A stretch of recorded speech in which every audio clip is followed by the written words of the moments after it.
But anyway, the larger question of how should we respond to the language issue?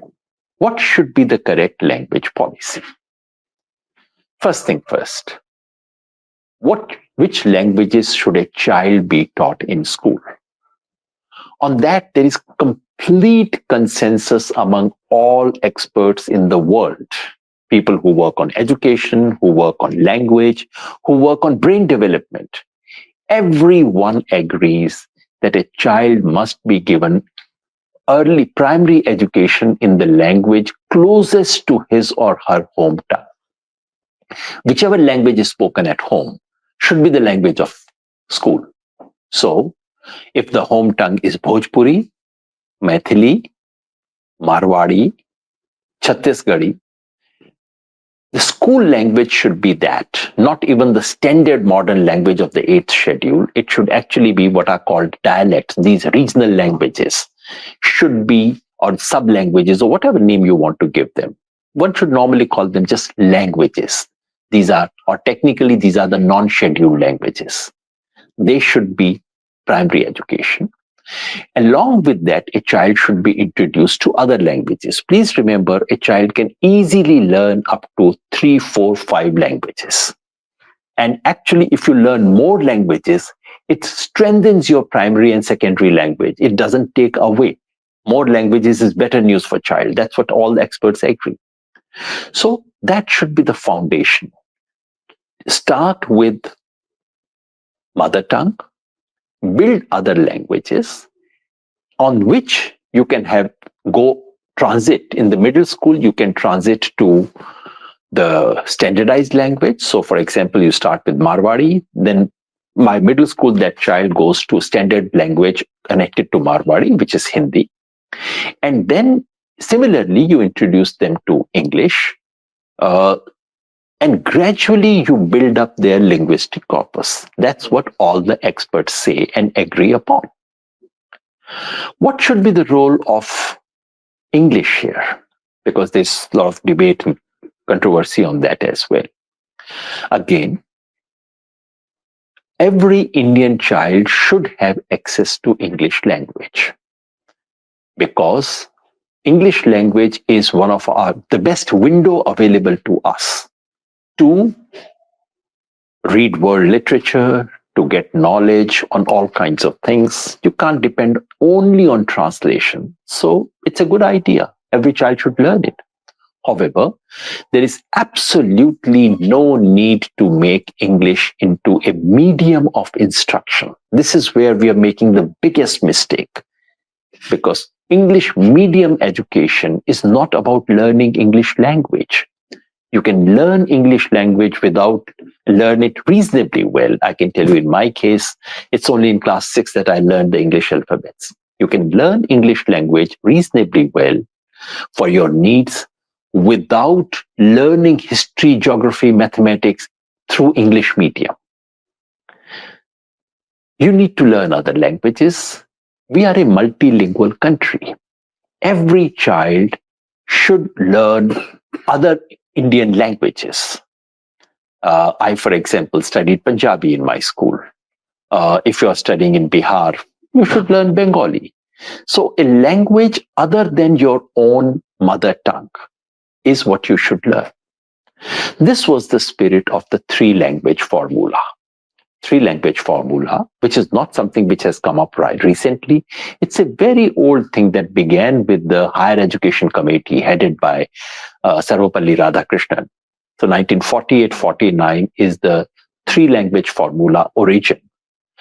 Later on, in the mid-60s, when there was a serious conflict on the issue of language, the Constitution said after 15 years, Hindi should become the official language. When that deadline came, there was serious protest, especially in South India, particularly in Tamil Nadu. 70 people died. After that, there was a reconciliation. All the chief ministers sat in 1968 and they worked out a compromise. The compromise was, all right, every child in this country will learn three languages. One is their own mother tongue. Second is Hindi, third is English. But if the mother tongue is Hindi Then they would learn another Indian language, preferably a South Indian language. This is what the formula said. Unfortunately, the formula was never implemented sincerely. And the biggest sabotaging of the formula took place in North India. Because while many states of South India started teaching Hindi, states of North India never showed any seriousness about teaching a language other than Hindi. And unfortunately, they started using Sanskrit as a shield, not in order to teach classical learning or not in order to actually teach Sanskrit language. This just became an easy bypass route through which you would not have to teach any South Indian language. Naturally, people in South India feel cheated. Or most other non-Hindi speakers feel cheated. I have to learn your language. You don't learn my language. What kind of national unity is this? What kind of a formula is this? They seem to be saying. And that's perfectly right. So, three language formulas is a good recipe, a recipe that has unfortunately never been implemented in its true spirit. The National Education Policy of 2020 repeats the three language formula. As a matter of fact, they dilute it. For the first time, the three language formula of the NEP 2020 does not mention Hindi. It simply says any three languages, of which two should be languages native to India. That's where the debate stands. So, first, we have seen mother tongue education, and as far as possible, medium of instruction should be the language closest to the child's home language, and the standardized languages like Hindi, Oriya, Tamil, etc. should be used for education and higher education after primary sector. What about linked language? That's a question posed again and again. If you look at our civilization and history, we have never had one linked language. It's only for a very limited official reasons that some language has been used at one point or the other. We don't need one linked language. We do not need to put everyone through one language. That's not necessary. A recent study said 87% Indians in their life never go beyond their own district. Well, if that is the case, why do we need to force everyone onto languages? Yes, some of them will go out. They need to pick one language. Some of them will go abroad. They need to even improve their English language. But we don't need to impose it on every single child. Now, what about Hindi? That's a tricky question that is posed every time. And people assume that anyone who's opposing the domination of English must be a Hindi wala, must be a Hindi supremacist. I don't know how to respond to such simple things. All I can do is to quote from an article that I had written. This is something I wrote a few years ago, because what I can say about Hindi is I have repeatedly said that Hindi Divas must be stopped. That we must remember there is nothing called a national language of India. We don't have it. We don't need it.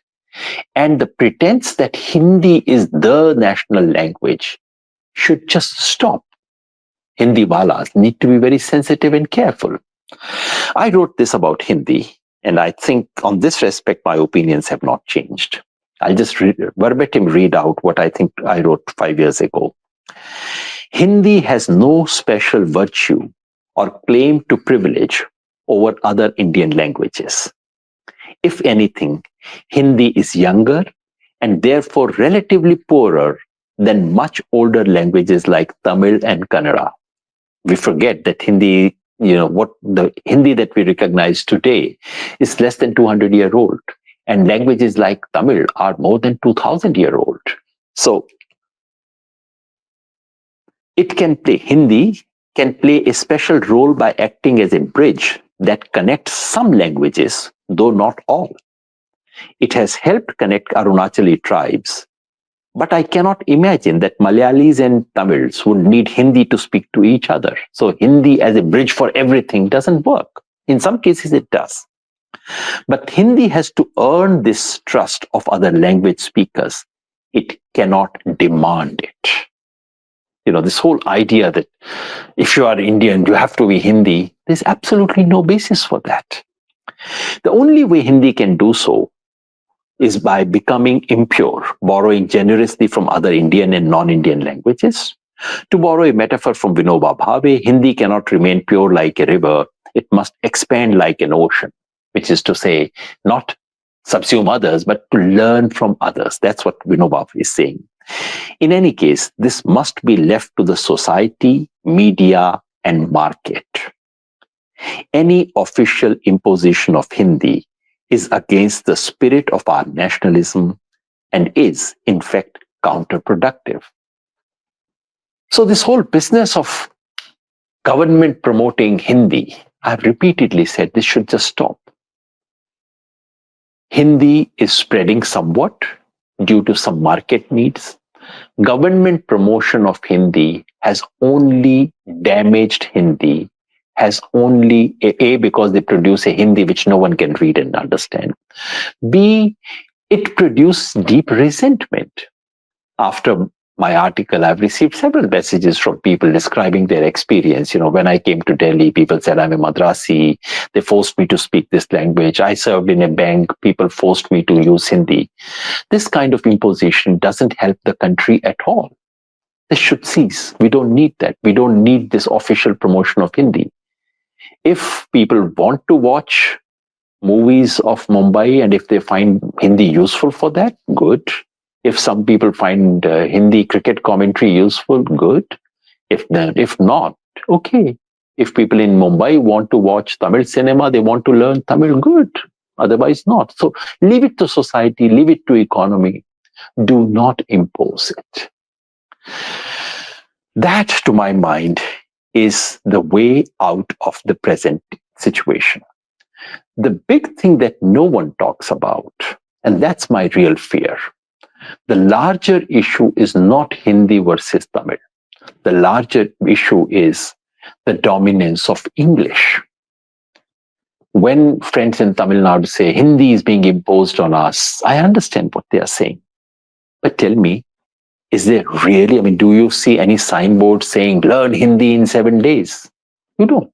But everywhere you see these signboards about English speaking course, English learning course. What we are witnessing is a gradual erosion of all our languages at the cost of English. And the English that we are giving our children is not the kind of English which will actually give them deep understanding of that language either. So we are giving up on our own languages. We are not quite understanding, except in some cases, we are not quite able to handle English. And in any case, the experience all over the world tells you that the only way to become truly modern is not to imitate anyone. Stand on your own ground and look to the sky. This is what made Europe a modern society. We will not become modern by imitating Europe, not by picking their language, not by imitating their language. We'll become modern when we stand on our ground. And that is the ground of multilingualism. That is the ground of our culture and civilization. And then looking up to future challenges for which our culture, history, tradition never prepared us. That is what we need to do. That is what is going to make us modern. So, resist imposition of Hindi. I'm with you on that. Also resist the hegemony of English. That, to my mind, would be a good way to start a serious thinking on the question of language. Thank you.